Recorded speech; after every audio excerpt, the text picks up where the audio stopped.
Alright, what's up guys? So today we're going to be talking about the Colt 1911 Classic. This is going to be my last take. I've done this video like 5, 6, maybe 7 times, and each time has been about 15 to 20 minutes. So this is going to be the last take that I make, and I'm going to make it short, sweet, and to the point. 250 round review. As you guys know, I do 250 rounds. I do my first impressions, where it's only from now on it's going to be 100 rounds, but originally it used to just be 0 round review, just looking at the fit and finish on this thing. Then we do the 250 rounds, and then we do 750 rounds, and that'll be the final review. In the meantime, we're at 263 rounds to be exact, so I feel I am qualified to go ahead and review this pistol and tell you guys my experience with it. So we're gonna get it out of the way because I know everybody's gonna be wanting to know, how's the reliability? 100%. As you guys know, I did have that one incident with the magazine. It just tried feeding 2 rounds into the chamber when, DP is definitely not the way to go. I think double penetration is just a bad thing because you're trying to stretch a hole out that can't go any further than what is intended, right? So, yeah, trying to put 2 rounds into 1 hole just doesn't work. So that was due to the magazine. I have since then been using the same magazine, as well as for today I ran the Springfield magazines that I bought from Midway USA, and the Springfield magazines run 100%.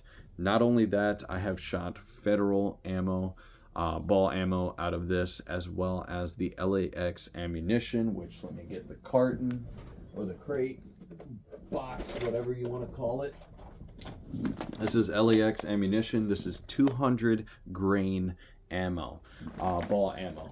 Now, typically, you use such a thing for just target ammunition, but for me, I use that as, it's stockpile ammo, right?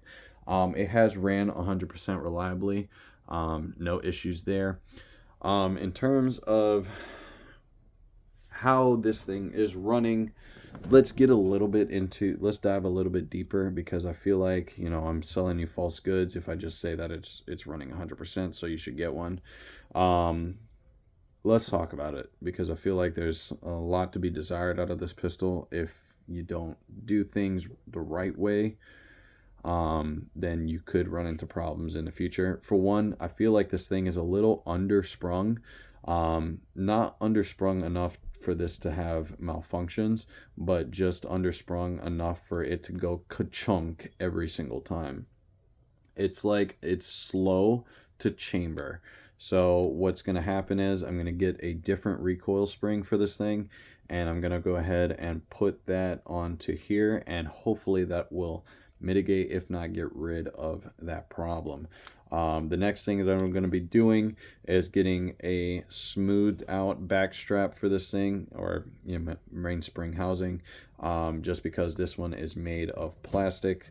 And overall, that's pretty much all I'm going to be doing. There's nothing really else that you have to do to this thing because it runs, okay? In terms of the trigger, that trigger is good. It's starting to have that effect where, like, in the beginning it was shaking a lot, right? And then after a few rounds, I'm gonna try to catch it. Do you hear that? That's it moving side to side.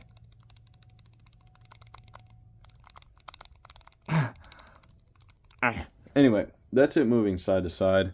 So not exactly fun. I know that the fit and finish on these guns aren't exactly the greatest, but I think it's a good platform to build on. It was at half cock, that's why I pulled the trigger. But I think these guns are a pretty good platform to build upon. As far as the match barrel, it's beautiful. It's beautiful. It definitely is accurate. And then not only that, I don't have any issues with the barrel just moving out of place. I know a lot of people have been complaining about that the barrel just doesn't fit to the slide properly. This one, I can't say happens with me. And I'm hoping and I'm praying to God that like for everybody else that has this pistol, that the same thing happens for them, that they don't have that issue. It does have a little bit of over travel, like I mentioned in my first review video, or my first impressions video. It has a little bit of over travel on that safety, but can't really complain. It's become a little bit of a rattle can. I'm trying to, I can't really. There it is. Yeah, that grip safety is getting pretty loose. But I do know that some people have been complaining about how the grip safety will concave. So basically it'll go into the gun, the frame of the gun, and the same thing on that side. I can't say the same. So a lot of people have been making these complaints about the classics as well as the Mark IVs. And I just have yet to run into any of those issues that people are complaining about. Another issue that people are complaining about is the rust on the hammer. There is no rust on this hammer. I have yet to see any. So I'm really, really hoping that this is the standard that is met. After that, all I really want is the finish. This is the only complaint that I have, the finish on the gun to actually, be properly put on there. Look at this. That's bare metal. You can see the reflection right there. That's bare metal, not exactly a fun time, right? What you want is a blued pistol that is going to have a fantastic finish for longevity. And yet it seems like this one does not have that. So I'm not a fan of that. What will be happening if I can, find somebody to do it is I'm going to get this thing completely blued again. And instead of it just having, you see on the sides, it's having that blued finish, and then everything else looks like it's a little bit dull or a matte finish. I'm going to have that bluing all over the pistol. So I'm going to find somebody that can do that for me, and hopefully that is not expensive. Because it does sound pretty expensive. But anyway, besides the point, other than that, this gun has been running reliably. I